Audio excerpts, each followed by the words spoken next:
Could it be? But me, your man, Louie T. Welcome to my continued coverage of the 2025 NFL Scouting Combine. Day 2 in the books. And it featured cornerbacks, safeties, and the tight end. So they cleaned up the back end of the defense, closed the book on the defensive side of the football, and then moved into the offensive side of the rock, starting with the tight end. So um, this is, I think, the most athletically gifted group of defensive backs I've ever seen. I've been covering the combine and the draft for over a decade now, and I can't remember a time where this many guys ran sub 4.4, this many guys ran sub 4.5, and moved really well on the field in the testing drills. And so I was actually pleasantly surprised with the cornerbacks, probably more so the safeties than the corners, though. Really impressed with the safeties. More so than I thought I was going to be going into, today's performance. That said, tight ends were solid. They didn't blow me away from an athleticism standpoint. So I kind of went in thinking I was going to get one thing, maybe, a little bit more athleticism, maybe one or two guys that were really good athletes. We really just didn't get that. But overall, it's just a rock solid group. The best of the group didn't perform. One guy did, but he didn't run. But boy, was he good on the field, catching the football and moving around. So we'll get to the tight ends a little bit later on. Let's start this show off, though, with the first group that graced the field, and that was the cornerbacks. So there were a few names that stood out, obviously, with every single position group. The guys that are probably going to hear their names called first or very early on didn't perform at the cornerback position as well. There were a few names that we're probably going to hear relatively early, come late April, that weren't on the field, like a Benjamin Morrison out of Notre Dame. I think we saw 1-2 guys that have a chance to go in the first round. Will Johnson, obviously, probably be the first corner to hear his name called. More likely than not, come April 24th. He obviously did not perform today. Siobhan Revel Jr. is another one that may hear his name called. Probably somewhere in day number 2. We'll see how the injury affects his draft stock, the cornerback out of East Carolina. But there were some big names at the cornerback position that did run the 40 today. Jahdae Barron among them. Maxwell Hairston was the other big draw at the cornerback position that did run, and boy, did he ever. Let's start with Jahdae Barron, because all he did was run the 40. He did not do any positional drills, no field work. So at 5'10 and 3/4, 194, he was a name I brought up on the podcast. Talked about him as a guy that I wanted to see what he would test and do, because his size is something that people harp on, and it's something that may ultimately get him kicked inside at the next level. But as you heard Daniel Jeremiah talk about, this guy has extreme toughness. He doesn't miss tackles. He can play inside. He can play outside. He's got tremendous ball skills. So he kind of talked about this, and I brought this up on the podcast. I think it was yesterday or the day before, that the NFL has kind of missed on these nickels, if you will. These guys that were kind of tweeners, whether it's a tweener between safety nickel or between boundary nickel, because they're a little undersized, maybe not as fleet of foot. The NFL has kind of put them in a box. You're not a first round pick because you don't do XYZ, or you don't have XYZ. And, DJ's point is, look, these guys are ball players. At some point, you got to just say, this guy's better than these guys, and so we're going to take him in an appropriate space. And he talked about Brian Branch. He talked about um, the I don't know why I keep forgetting the Iowa corner that the Eagles drafted in the second round last year. But those are two of his prime examples of guys that didn't go in the first round, that lit up the NFL right away. And he thinks Jahdae Barron can be another one of those guys. And his 4.3940 that he ran is plenty fast. And he was actually disappointed in his 40 time, but I think he was disappointed when he thought it was a 4.4 flat. The official time came in, it was 4.39. And I think that's all, like DJ said, there's a big difference between um, a 4.4 flat and a 4.39, although it's just a hundredth of a second. It's no different than when a store puts, a pack of gum at 99 cents instead of $1, right? Or a soda at $1.99 instead of $2, because it plays a trick with your mind, right? Instead of you seeing the $2, that's expensive, you see 1.99, oh, that's not too bad, right? So it makes a huge difference. I think he did all he needed to do by running and again, not that anybody questioned his speed, but he definitely helped his draft stock by going out and running that ridiculous 40. Speaking of running a ridiculous 40, Maxwell Hairston, corner out of Kentucky, 5'11 and a quarter, 183 pounds. And just, I forgot to do this at the top, but DJ always gives us some landmark numbers for the top 10 at that particular position. And so for the corners, 6 feet and 1/8 inches tall, 192 pounds, and a 4.41 40 are your landmarks that you were looking to hit of the top 10 producing corners in the NFL. That's interceptions, PBUs, tackles, kind of all combined, he talked about. So this is why a guy like Jahdae Barron gets kind of pushed aside, because he doesn't fit in a lot of those categories, but he does fit the, speed category, and he does fit the weight category. He just doesn't fit the height category. Hairston doesn't check off any of those boxes except for speed at 5'11 and a quarter and 183 pounds. He's not the biggest guy in the world, obviously, but a lot of people seem to think he can, make it outside at the NFL level. And we'll see if he gets kicked inside the nickel, if he can play outside. But one thing's for sure, he can run. Ran a 4.28 40. I think his first attempt was a 4.3 flat. And, he wasn't satisfied. He wanted to run a sub 4.3, came back, ran it again, and broke the 4.3 mark with a 4.28. And his on the field work was fluid. It reminded me, and this is not a great example because he didn't turn out to be great in the NFL, but it reminded me of Vernon Hargraves III and his combine performance, and how normally when top guys perform at the combine and they're kind of by themselves, there are no other guys that are of that caliber at their position, or at least in that group with them. They just focus on that guy, and we see everything that they do, and oh man, look at this footwork. And and I remember them just really gushing over Vernon Hargraves at his combine performance. He lit it up. He killed it. Obviously, he didn't have the NFL career that he wanted to, but Maxwell Hairston kind of got that treatment because he was one of the few guys that was a top level prospect at the cornerback position that actually performed at the combine.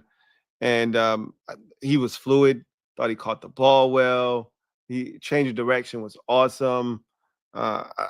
He murdered the on the field work. And again, if you're a Commanders fan, it's another guy that you had aspirations of potentially. Again, all you want are options. That's it. You're not asking for this guy to be drafted. You're not asking for that guy. You just want the options to exist at 29, because when you're drafting that late, you just want opportunities at some high level talent. Look, you can't, 64 guys aren't getting drafted in the first round. There are going to be some players remaining on the board, but again, how many of them have first round grades? Again, I have to watch the tape. The one thing I can say is I haven't watched any of these corners. So I'm only going off movement skills, change of direction, speed, all of this stuff that I saw today. So I can't tell you what these guys, I got work to do, obviously. But Maxwell Hairston was a guy that was mocked to the Commanders and was sort of in that, bottom half of the first round. Again, he may still be there, bottom half of the first round. I just don't know if he's going to make it to 29 now. That's the thing. Right. So he had a fantastic day. And again, another guy that if you were hoping might be around, I don't know if he's going to be around anymore. That's, the unfortunate part about guys going out and taking care of business at the combine is that if you're a little bit further down the board, they may run themselves and perform themselves out of your range. And I think that's what Maxwell Hairston pretty much did today. But if you want a couple of guys, they're somewhat undersized. I thought the undersized guys really ruled the day. With the cornerbacks. So Quincy Riley out of Louisville, 5'8" and 5'10" and 5/8, 194 pounds, ran a 4.48 40. I thought he looked really good through the drills. I thought he caught the ball well. I just thought he was a guy that he looked the part. He looks like an NFL corner. So I thought he was impressive. Another guy, the guy that I thought was the most impressive of all the cornerbacks throughout the day, including Hairston, was Jalen Smith out of USC. I just thought his movement skills were impeccable. I thought he was the most comfortable catching a football. He snatched it out of the air. His gauntlet drill was immaculate. He ran hard through every drill and never stopped through the football. He caught the ball with ease. It just looked like it was natural to him, like he used to be a receiver. I thought his change of direction was fantastic. I was blown away by Jalen Smith. I got to watch the tape to see if what I saw today matches up with what I saw, what's his playing style and what the tape says. But if it's anything like what I watched him do on the field at the combine, then this guy's going to be a really good player in the NFL. There's no doubt in my mind if it matches up, because I walked away super impressed with him, probably more so than any of the corners going into the process. So if you want an intriguing prospect, I think that's something that I like to do when, you get to the combine and my mind is open. I haven't watched a lot of these guys. So my mind is open and I'm always looking for guys to give me some extra work to do. Darian Porter of Iowa State, 6'3", 195 pounds, ran a 4.3 flat. He's raw. You can tell he's raw. A little high cut. But he's got tremendous ball skills. I can see that. The movements, again, it's going to be a little choppy. It's going to be because he's high cut. And they did tell me that he was a former receiver. I can tell because he catches the ball very well. And he made the transition to corner, which you see very often in college football. You can't teach 6'3". You can't teach the length that he has. Obviously, being an ex-receiver, he's got ball skills. You get him in the right system with the right coaching staff that has patience. And, obviously, you got to find out how much of a sponge he is, how well he takes to coaching and then how well he's able to take that coaching and then apply it on the field. But if he is a guy that can be a quick study, he could be a Trayvon Diggs type of corner where you come in and you look up and he's got a 10 interception season or a 6 interception season because he can go get the football. And he's big, long arms, can run obviously at 4.3. Like there's a lot to work with here. And he won't be a day 1 or 2 pick, but he's a guy that I could see being a 4th round pick, early day 3 pick. I'd spend a 4th round pick on him just because of the upside. It's tremendous. So he's one of the guys that's extremely intriguing to me. So we'll see what happens with him. You could tell he's extremely raw, but I like the traits. And again, he's got a lot of things you can't teach. So that's the cornerback position. There were some other guys that I thought, had some solid field work. Denzel Burke of Ohio State, Kobe Bryant of Kansas. He catches the ball extremely well. Those were a couple of other guys that kind of stood out from, some field work standpoints and being able to catch the football. I also thought Caleb Ransaw out of Tulane, 5'11", 3/8, 197, ran a 4.33 40, had a 40-inch vert. I thought he moved around very well. I thought he caught the ball at points. There were some times where he had some drops and things of that nature, but I thought his movement skills and how he attacked the ball looked really good too. So he's another guy that I thought had a solid day as well. So I was blown away by the safety position. I went in thinking, okay, safety position, it's whatever. I thought they kind of stole the show today, to be honest with you. And it started right away with Billy Bowman Jr., who was a standout for me on the day.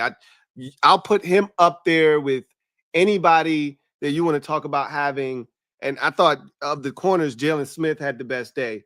Well, I put Billy Bowman in that same category as far as the corner safeties are concerned. I thought he and Malachi Starks were just phenomenal, but Bowman's movement skills are off the charts. Nobody caught the ball better than Malachi Starks today. His hands are meat cleavers. I mean, his hands engulf the football. He attacks the ball in flight. We'll get to Malachi Starks a little bit later on. We'll get to Billy Bowman Jr., who I thought was just fantastic. But we got to start with Nick Emmanwori, who was just phenomenal. I mean, talk about blowing up the combine. And he didn't do any field work, but Emmanwori was just ridiculous. And when you talk about blowing up the combine, this is what you're talking about. Emmanwori, 6'3" and 1/8, 220, which is just ridiculous, right? So 6'3" and an eighth, 220, which, I mean, that's right out of central casting, right? If you're talking about building a defensive back, that's what you want him to look like.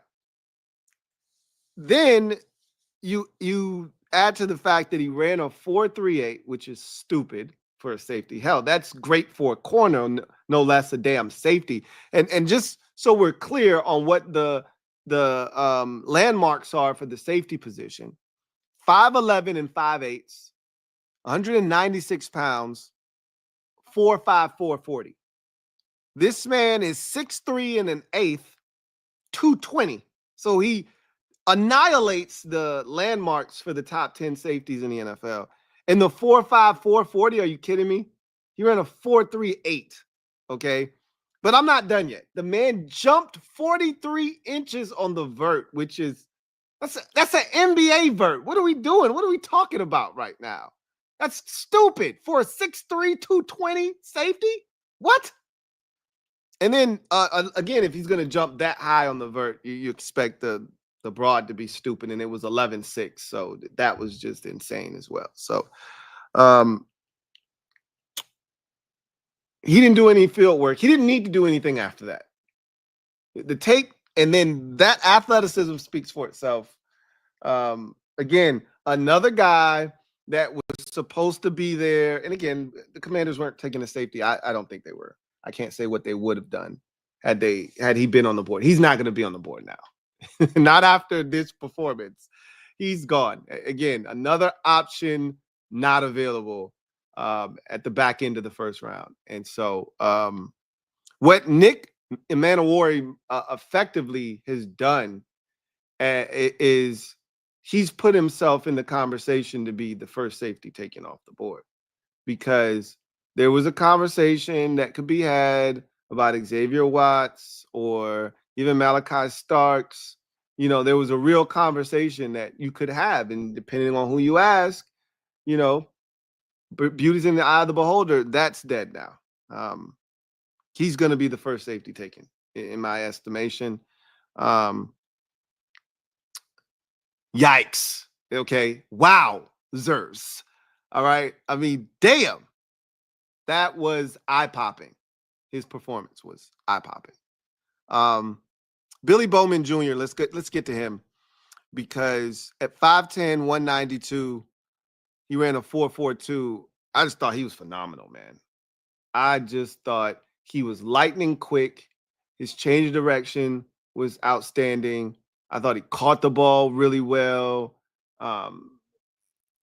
He showed all of the traits you're looking for. He ate the gauntlet up. He ran the gauntlet the way it's supposed to be run. A lot of these guys are jogging. They're trying to catch the football. They're thinking about catching. He just ran through it, right? Him and Malachi Starks ran through it.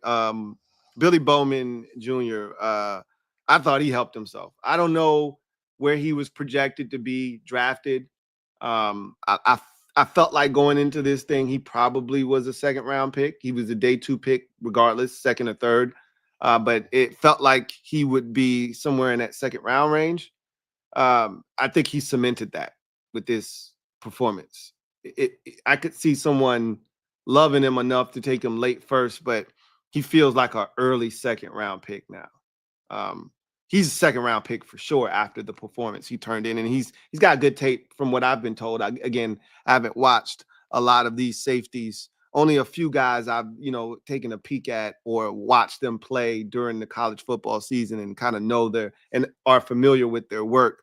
So he's gonna come off the board in day 2 without question. And I think he cemented himself as a second-round pick with his performance. Malachi Starks.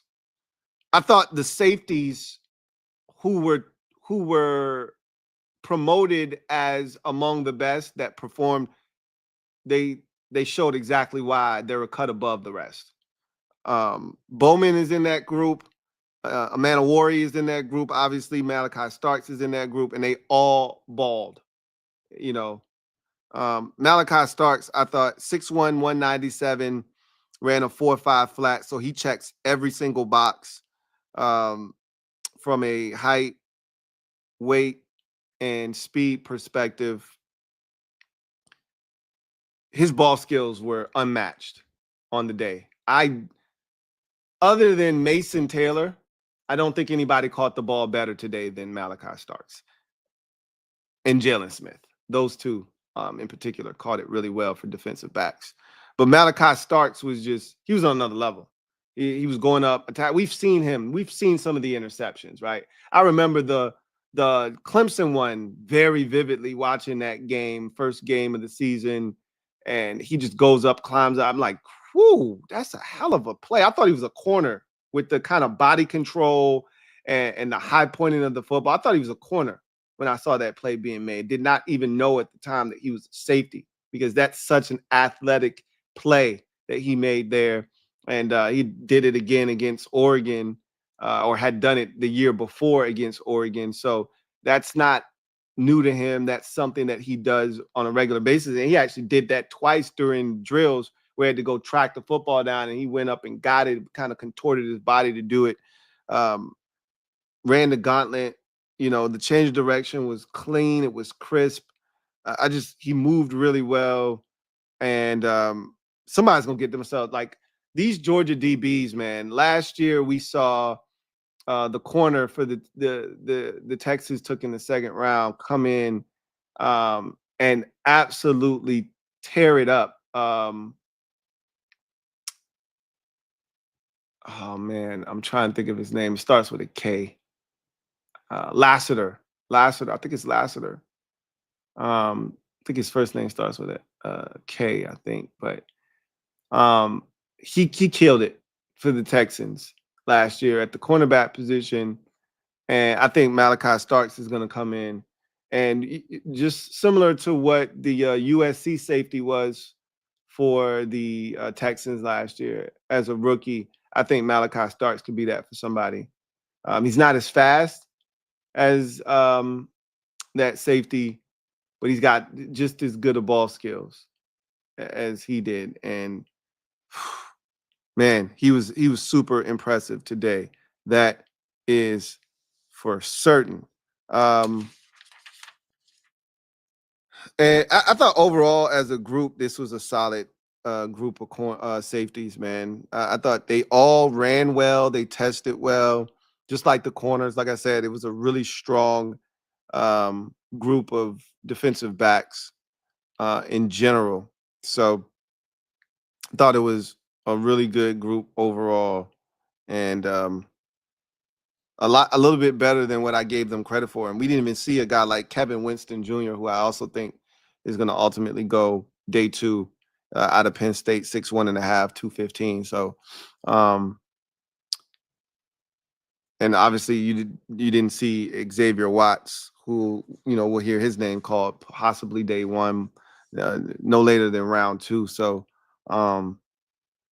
this might be a better group than I gave them credit for. But again, I got to watch the tape. We're just talking about from an athletic profile standpoint, they passed the eye test, but obviously you got to see what the tape says. So, and then you get to the tight end position. Kamari Lassiter, thank you. I knew his name started with a K. The Georgia corner that went in the second round to the Texans last year.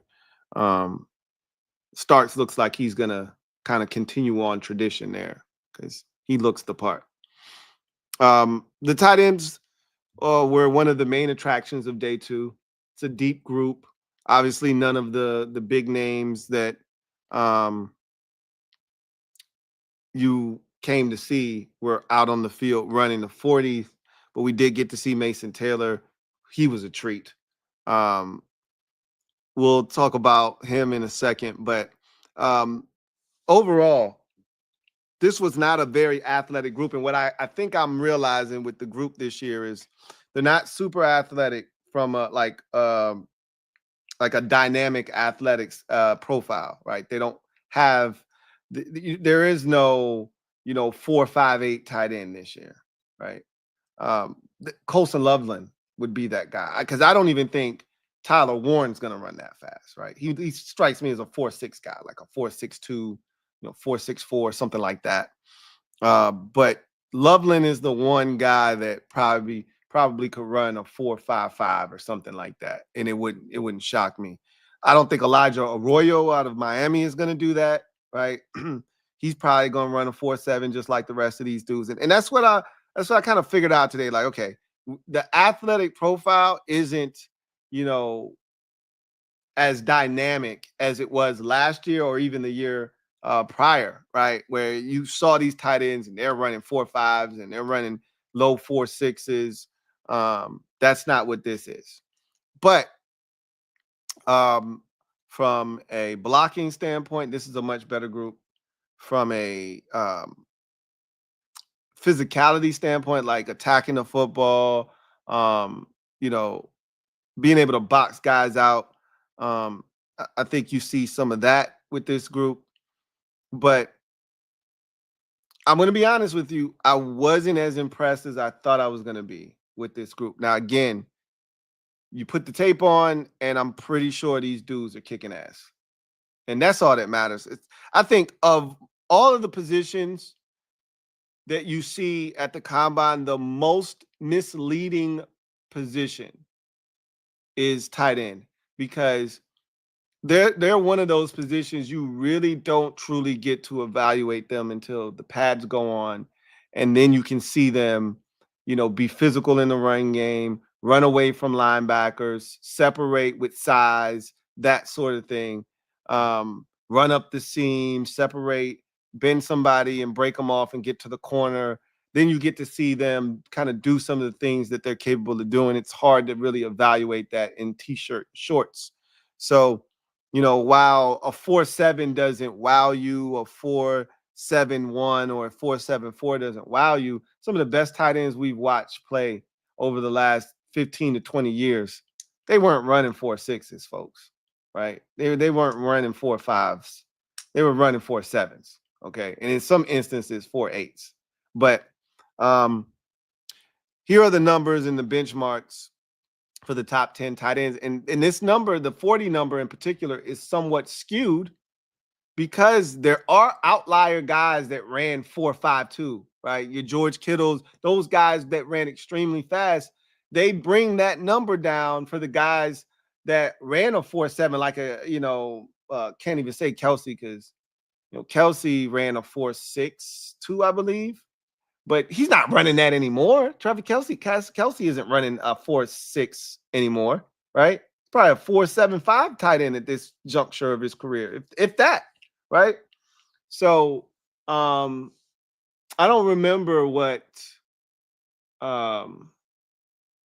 he probably ran 4.6s, if I had to guess. I'm actually interested to see what the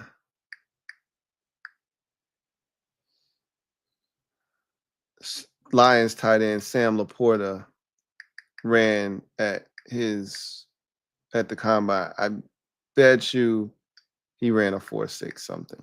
He just strikes me as a 4.59. I should have known.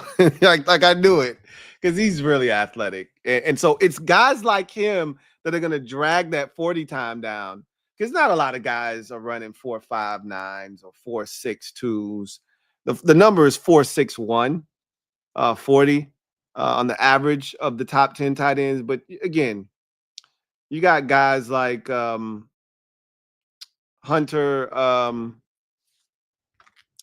What's the damn Raiders tight end from last year? Not Hunter.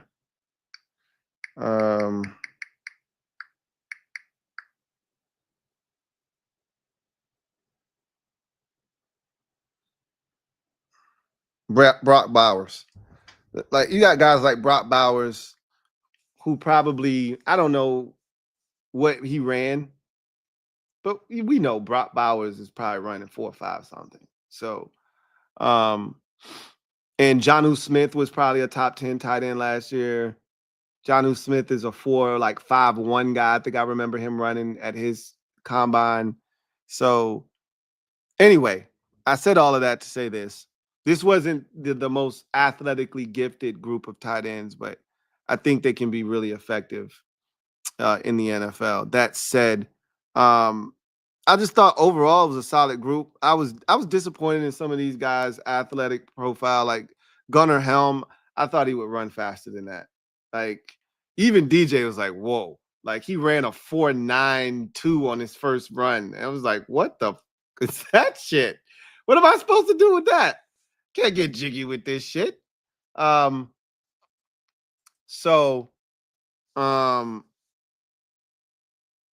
He came back and ran like a 4.84, which, okay, it's better, but it's still slow as hell. So, you see some of that shit and you're like, And he may end up being really good in the league, Gunnar Helm, right? But, there were a lot of those. Like, Robbie Oots ran a 4.91 with his porn stash. Bryson Nesbitt you can't be 6'5", 238 and running a 4.88. No, that's not allowed, bro. You're an undersized tight end. You're supposed to be athletic. What am I supposed to do with a 4.88 and you're 200 and you're sub 240, bro? What am I supposed to? Did you used to be 298? Like, what are we talking about? What are we doing right now? Like, some of these guys were somewhat, shocking. With how fast how slow they ran. But I'll tell you a couple of guys that stood out for me. I thought Harold Fannin Jr. looked the part. I thought he was going to run faster. I will admit that. I thought he was going to run the 4.6s. He ran a 4.71, but he looks the part. At 6'3 and a quarter, 241 pounds. I told you he kind of fits that undersized tight end profile. He definitely gives me Isaiah Likely vibes, but I think Likely was bigger. It felt like Likely was like 6'5". I could be wrong, and he could be 6'3" as well. Let me check and see how tall Isaiah Likely. How tall Isaiah Likely is. Isaiah Likely is 6'4". I thought he was somewhere in that 6'4", 6'5" range, but he's not that far off. He gives me Isaiah Likely vibes, and that wins in the league. By the way, I think we all are aware of that, and we can see that wins in the league. So I think he'll be just fine. I had no issues with what he was doing on the field. I thought that Terrence Ferguson really helped himself a lot. He ran the fastest 40 of any of the tight ends at 4.63, at 6'5", 247. He's just really starting to come into his own. I watched a lot of Oregon football this year, so I saw a lot of Terrence Ferguson, and I know what he's capable of. He blocked better than I thought he was going to block with the sled, and he moves well. He caught it well today. He raised some eyebrows. I think some people perked up a little bit when they saw Ferguson in a deep tight end class. I think he might have moved up a little bit over some of these guys who didn't test as well. It's a deep class, like I said, and so he feels like another name, but he's an interesting one, that's for certain. Me being a fan of a team that could use a tight end with some size and some athleticism, I got my eyes on Terrence Ferguson. Like, can you be there in the third round for me, bro? So yeah, I know it's a tall ask, but there are a lot of tight ends in this draft class.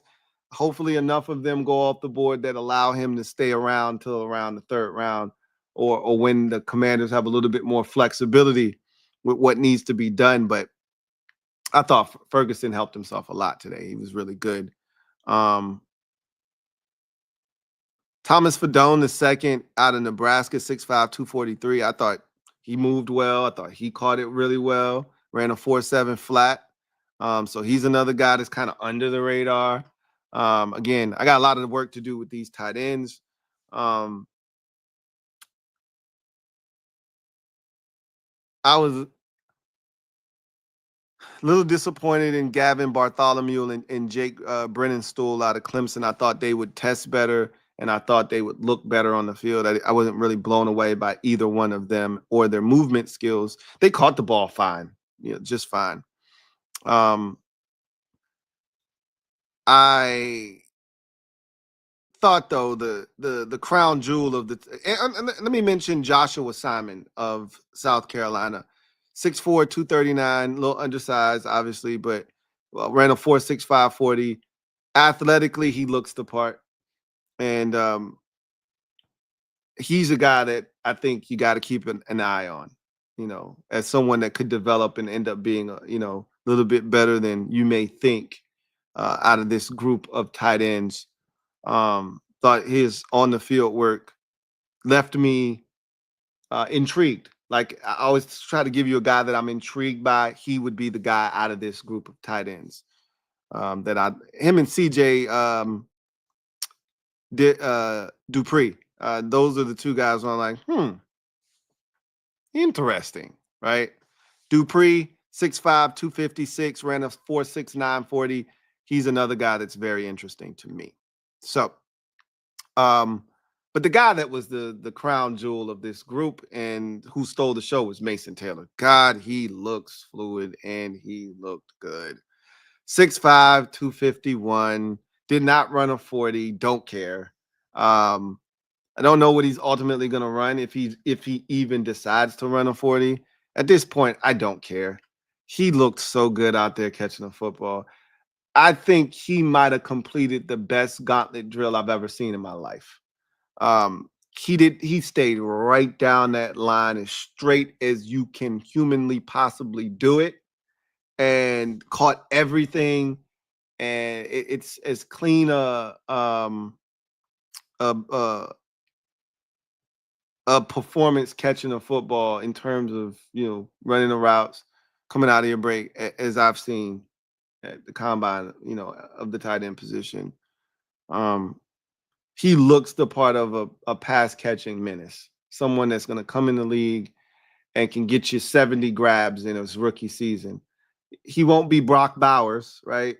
But he could definitely be um, he can definitely be what Sam Laporta was 2 years ago. I could see if he lands in the right spot. Obviously, you got to go to a team who's going to throw the football and give you the opportunity to make that kind of an impact as a rookie. But I could see him having a Sam Laporta type impact year one. I could see that. Um, yeah, Mason Taylor looks legit, and he's the tip of the iceberg of this tight end group, right? Because you still got Warren. I thought Oronde Gaston the second looked good, moving around out there. He had a couple of drops though that I wasn't too fond of, but he can catch the football, obviously. So it's a really good group. It's a really good group. When it's all said and done, this is probably gonna be a really good group. So that that was the tight end group. In a nutshell. And that was day 2 in a nutshell.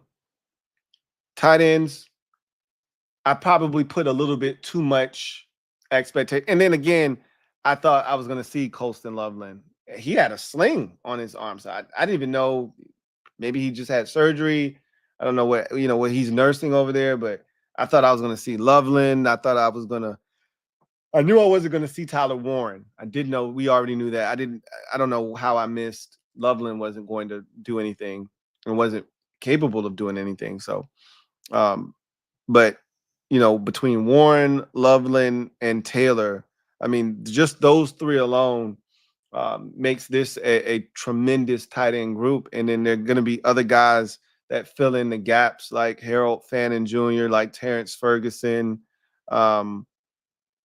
I really wanted to see Elijah Arroyo, get out there and run around, because I don't think he's going to test extremely well, but I do think he can be a problem at the NFL level. But I really wanted to see what he was about. I wanted to put a time to, the tape. And what I've watched a lot of Miami football because of Cam Ward this past season. So I wanted to kind of, put a time to his game, his play, but I'm not going to get to do that. And I was thinking about why guys don't run at the combine, and I think it's really simple, right? Because we can make excuses for them, but ultimately, I think the biggest reason why agents advise their clients not to run at the combine is because at the combine, you get a real time. You get a legitimate time, one that I can go on Google right now, and if you ran at the combine and I say, what's your 40 time, it's going to pop out the 40 time that's on the NFL.com website. All right. Like, there's no running from that. Even if you go to your pro day and let's say you ran a 4.51 at the combine, and you go to your pro day and you run a 4.46, right? There's no way to really substantiate that. Everybody's got their little hand times. We don't get legit times at these pro days, right? You get people, I clocked them at 4.39 and somebody else clocked them at 4.43. And so it's in that range somewhere, right? I clocked him at 4.38. I clocked him at 4.42, right? Okay, so he's somewhere in that neighborhood. We don't exactly know how fast he ran, right? But we know he ran fast. And that's what guys want. That's what agents want. That sort of, like, if you run fast, if you can run fast, then get it on record. That's why a guy like Maxwell Hairston wants to go out and run at the combine. I know I can run fast. I'm going to show you I can run fast. And now there's a time out there that is concrete. You can go back 10 years from now and see what 40 I ran. For a lot of these dudes, they go to their like, we don't know what Jamin Davis actually ran at his pro day. We heard 4.38, we heard 4.37. I think they officially put it at 4.41. We don't know what the hell he actually ran, right? All we know is he ran really, really fast. And that's what they want. And that's what guys are scared of, is putting an actual number to their speed, because you're going to get a real electronic time if you run at the combine. You run at your pro day, it's a bunch of hand times. We can't substantiate how fast you really are. You know, oh yeah, somebody told me I ran a 4.35. You see them at their pro days when they go to talk to NFL Network or ESPN. Yeah, somebody told me I ran a 4.35. So yeah, man, I feel really good about that time. Of course you ran a 4.35. Of course you did. Of course you did. Right. So it is what it is, right? At the end of the day, I thought day 2 was better than day 1. And again, obviously, when you get a guy like Nick Emmanwori blow up the combine the way he did, it makes it exciting. But he wasn't alone. There are a lot of guys that tested well, that had good field work, and at every positional group, from the corners. Like I said, the USC corner, Jalen Smith, I thought he killed it. Billy Bowman Jr. and Malachi Starks at the safety position, I thought they killed it. And then I thought Mason Taylor, at the tight end position, along with Terrence Ferguson, I thought both of them killed it. So it was a really good day. You saw some real athleticism. You saw good movement skills. And I think it set the table for tomorrow with the main event of the combine. Quarterbacks, running backs, and wide receivers. So we are going to see what that looks like tomorrow. But that's going to do it for me, your man Louie T, here on my day 2 coverage of the 2025 NFL Scouting Combine. Remember, I watch, so you don't have to. And I'll be doing it again tomorrow. And because tomorrow is a weekend, I'll be home. There won't be this helter-skelter schedule. I'll be more on time. When the combine ends, I won't be that far, after, right? I think combine coverage tomorrow starts at 1, if I'm not mistaken. It's usually about 5 or 6 hours. The quarterback, wide receiver, running back day is usually a little bit longer. So it should be done around 7, 8 o'clock. We should be live not too long thereafter. So looking forward to seeing some of these quarterbacks throw, seeing some of these receivers compete. And, I'm definitely looking forward to these running backs tomorrow to see if they fit the bill, because I put a lot of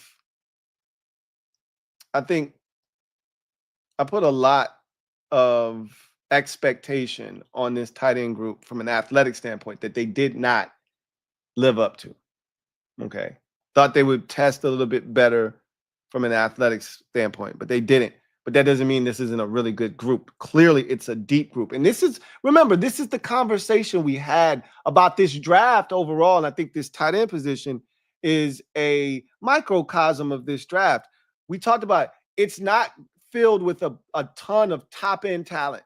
This draft is not, right? Don't confuse it with last year's draft, which was just chock full of really talented football players that were able to come in and have an immediate impact, whether you're talking the quarterback position, whether you're talking Brock Bowers, whether you're talking about the edge rusher from Florida State that the Rams took. We saw a bunch of guys jump in, Quinyon Mitchell as a first round pick. We saw a bunch of guys jump in and just kill it right out of the gate, right? That I don't know if that's what you're going to get this year, right? Brian Thomas Jr., Malik Neighbors, all those guys were stellar in their rookies. I don't know if that's what you're getting this year with this group. That's not what this group is. But what they are is deep in terms of a bunch of guys that are it's a bunch of doubles in this draft, right? The occasional triple. And yes, there are some homers in this draft. But last year, there were a lot of home runs, right? A lot of triples and home runs in that first round. You can get a lot of doubles. Those are good too, right? And that's what this tight end group is. There's a lot of doubles in here. And trust me, Warren is probably a home run. I think I'm a Colston Loveland guy. He's a home run. Mason Taylor is probably a triple, right? And then a lot of these dudes are doubles. You can win with a lot of doubles. So let's see if the running back position is more so on the home run triple side, or are they hitting a bunch of doubles, right? We'll see. But anyway, I digress. That's going to do it for me, your man Louie T, here on my continued coverage of the NFL Scouting Combine.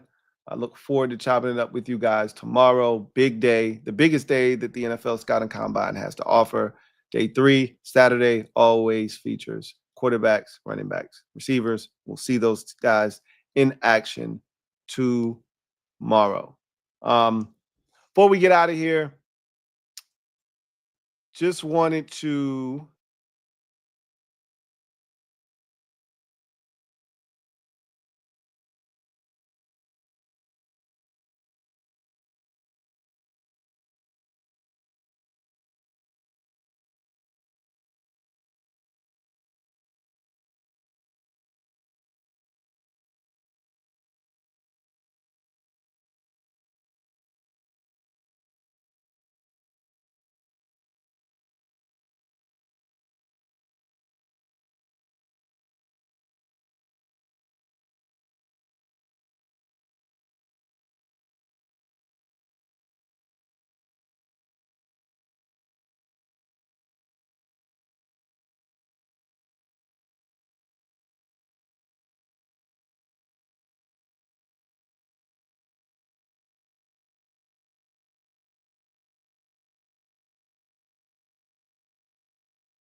I could punch myself in the face, right?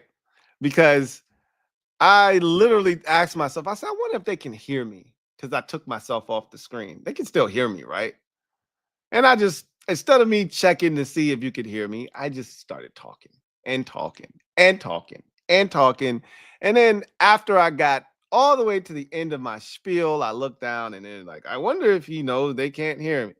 No, I didn't know. I'm a dum dum. I'm a doofus.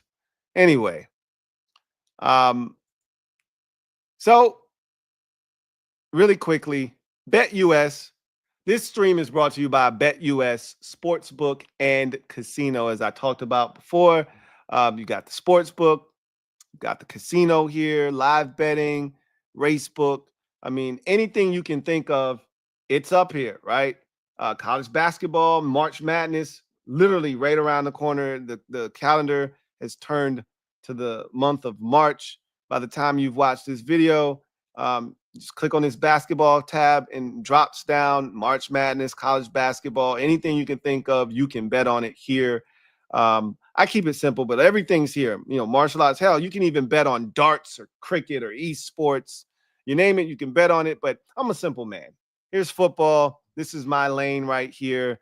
I like to dibble and dabble here. So NFL specials, will Aaron Rodgers retire by the start of free agency? You can bet on that. Will Justin Tucker be suspended for the sexual misconduct allegations before the start of the 2025 regular season? We'll see what happens with that situation. You can go all the way down here. Will Rob Gronkowski be back next season? If so, with who? He's not coming back, right? But you can bet on that, right? You know, you want to get into some future stuff. Who's going to win the Super Bowl next year? Here's your odds right here. You can pick the team you think is going to win at the odds that are listed. Obviously, all of that is subject to change. So get in while the numbers are what they are, because as soon as these teams start making moves, this Commanders number could change with a Deebo Samuel trade or a draft pick here or a Myles Garrett trade there. So get in while the number is what it is. You're looking for some more future bets on the NFL. Who's going to win some of these awards next year? You got head coach of the year next year. You got regular season MVP here, and you got all these odds for who's going to win it. There's my guy, Jaden Daniels, holding firm as the 5th best odds to win league MVP next season. NFL Offensive Player of the Year. See the odds there. Saquon Barkley starting off as the leader in the clubhouse, plus 600. Well deserved. So you got all of these different things on this site. But, you know, here's the thing that's really interesting. You see the 125% sign-up bonus here at the top. That's cool, right? That's a good deal. But I got a better one for you, all right? Use the promo code YouTube150 to get you a 150% sign-up bonus on your first deposit up to $2,000. And you get the next 2 deposits up to 125% sign-up bonus. Or 125% sign-up bonus on your next 2 deposits up to $2,000 when you use the promo code YouTube150. And remember, bet responsibly. Don't bet more than you can afford to lose. And most importantly, do not chase your losses. It is a very dangerous practice. So with that said, I'm going to glide to the side and allow you to get back to whatever it was you were doing before I rudely interrupted you. All right. If you're on the East Coast, it's 1:30 in the morning. So my apologies. If you're on the West Coast, you chilling. It's 10 something. You ain't worried about nothing. But for someone like myself who is on the East Coast, I'm going to bed. So I will see you guys tomorrow. Day 3 of the scouting combine. Quarterbacks, running backs, wide receivers should be a ton of fun. Until then, you guys have a good one. Take care. God bless. And good night.